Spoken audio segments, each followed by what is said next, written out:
Ngayon mga kababayan, malungkot na balita. Kung nakaraang araw, masaya ako na ibalita sa inyo, napatapos na yung shelter natin, papabless na lang. Ngayon ito, titiklopin na yung mga foam na to, hindi na to magagamit.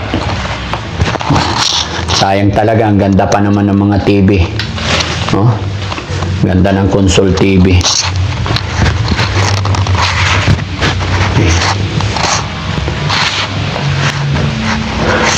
Nangihinayang ako.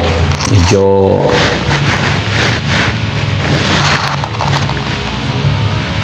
ewan ko, hindi ko alam mga kababayan kung anong sasabihin ko sa inyo ngayon. Medyo sad lang.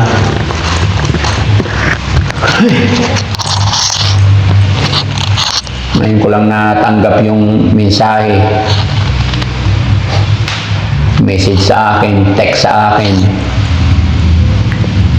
Ganda pa naman ang gising ko kanina umaga, pero ngayon nabalitaan ko. Ayan, napatingin na lang ako dito sa shelter natin.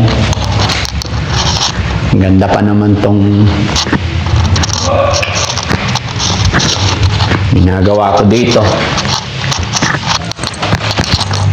Para sa kanila talaga to, mga kababayan.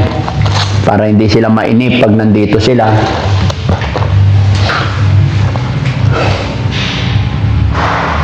Okay lang, ganun siguro talaga, no? May nawawala, siguro may darating. Ayaw at sa gusto natin, kailangan natin tanggapin kung ano yung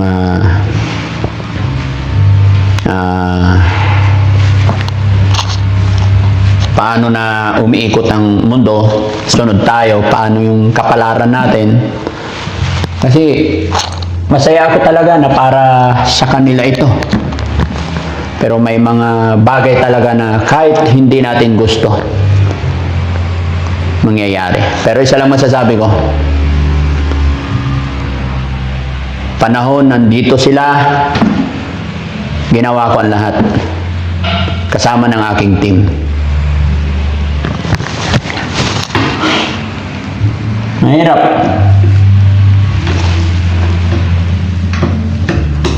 Mahirap isipin na may mga ganun talagang pangyayari. Tingnan nyo mga kababayan, no?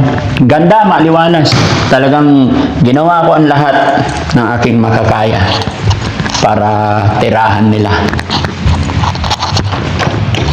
Ito, tingnan nyo, pati dito. Yan.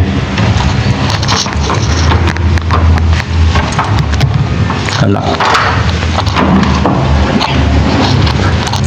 Nalagyan ko pa ng salamin yung likod mga kababayan. Tapos nakalak dito para sure. Sa baba tayo guys. Tignan nyo gaano kaganda tong shelter na ginawa ko para sa kanila. Pero ganoon pa man, gaya ng aking sinabi, ayaw at sa gusto natin, yan ang sinabi ko na kung may umaalis, may darating. Diba? Tingnan nyo, ang liwanag, ang luwag mga kababayan. Yan. Kahit si Ate Tintin mga kababayan, malungkot din. Kasi nga po, sa araw na ito, gaya na aking sinabi, parating na po ang tatay niya. At kukunin na. Kaya medyo malungkot ako. No? Pero wag ka nang malungkot, Ate Tin. No? Ganun talaga. Dapat maging masaya ka. No? Basta lagi lang kaming nandito.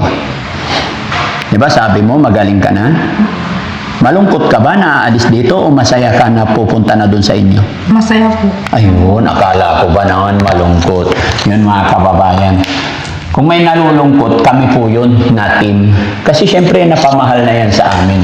Pero syempre gaya na aking sinabi sa inyo, may pamilya sila. At yun po talaga ang kailangan natin tanggapin. Diba? Na pag magaling na sila at kung ano ang gusto ng pamilya, yun ang masusunod. Maya-maya lang mga kababayan, parating na yung tatay nila. Maraming salamat po and God bless. Ipag-pray nyo po na sana tuloy-tuloy na ang paggaling ni Ate Tintin. Ha? Maraming salamat. Babay tayo. Okay. Afternoon, sir. Hello. Pasok. Ayan na anak mo. Hello. Bless kay mama. Ay, tay. Kay tatay, di ka nag-bless sa tatay mo. Upo ka tay. Sabi.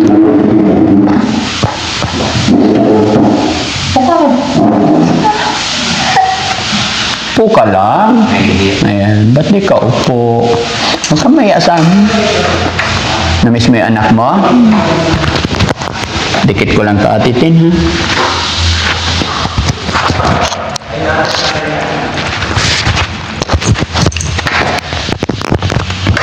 Kumusta tay? Okay lang po, sir. Ha? Okay lang po. Okay lang. Noong oras na mga kababayan, 2:00 na po.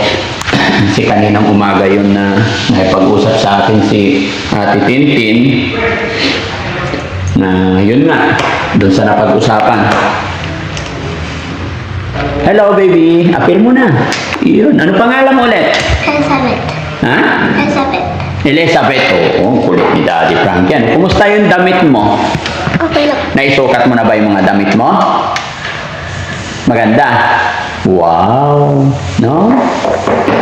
Galing. Eh, si sir naman, si tatay, kumusta yung sakit ng ulo mo po? Magaling na po, sir. Magaling na po kayo. Isang linggo hindi ako lumabas.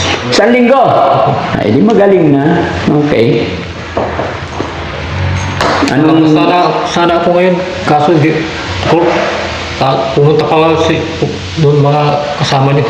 Hindi ko alam na. Ano po, Mark? Na-surprise ako, sir. Na-surprise ka po. Actually, hindi pa sana ako. Kaya lang si Tintin, halos araw-araw, yun ang sinasabi niya, na gusto na niyang umuwi. Tin, ano masasabi ni Ate Tintin? Gusto ko na po umuwi. Bakit? Miss ko na po yung bahay. Miss mo na yung bahay? Sino pa na-miss mo? Tay, ito siya ang panganay. Opo, sir. Ah, panganay pala siya. Tapos yung kasunod niya, ilang taon na? Bali, 6. 6 na taon na rin. Siya na 9 years na to. 9 years old. Eh siya 9. Opo. Tapos yung bunso 6. 6. Okay, akala ko siya ang bunso. Yung pangalan. So pagkapanganak niya, kinuha na yung anak niya, Opo, yung baby. yung baby. Hindi na kita iwanan, ha? Kasama mo lagi si mama.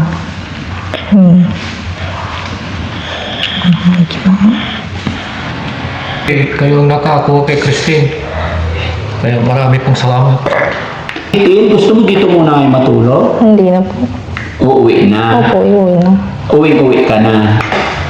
Opo. Bakit? Ako muna, hindi ka nagagala.